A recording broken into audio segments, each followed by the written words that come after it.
เมื่อนี้วันเสาร์ว่างๆก็เลยออกมาลองรถใหม่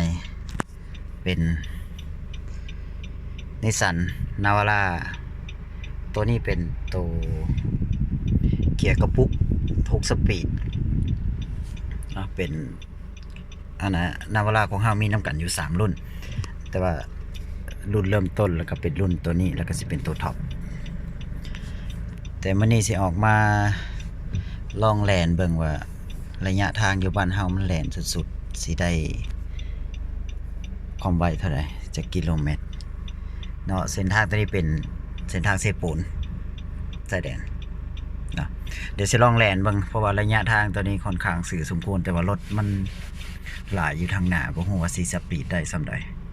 เดี๋ยวสิลองสปีดเบิ่งโซเฟอร์ใหม่เด้อรถก็ค่อนข้างยังใหม่แล้วก็โซเฟอร์ใหม่ลองแล่นเบิ่งแต่ว่ามันบ่มีผู้จับโทรศัพท์ให้รถก็เกียร์กระปุกเนี่ยเนาะมันก็ตอนสปีดทำอิฐต้องยังลำบากอยู่หน่อยนึงเดี๋ยวเราสปีดได้ทีแล้วเรามาจับข้างหน้าเป็นด่านตำรวจเดี๋ยวเราไกลด่านนี้ไปหน่อยนึง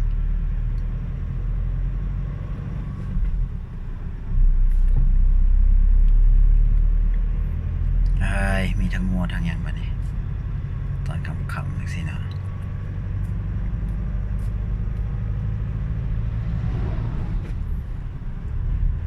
มีงัวยืนตันทางอีก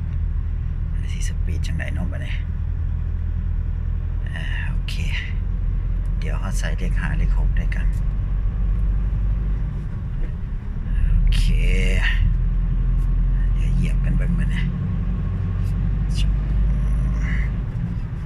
โอเคเอาสิลองเบิ่งว่าระยะทางตัวนี้มันสิได้ฮอดจักกิโลเมตร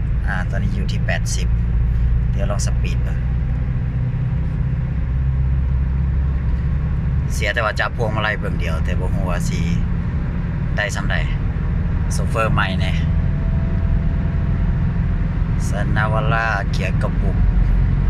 แห่งปี450ตัวนี้จาก 2,500 เดี๋ยวเอาเหยียบสุด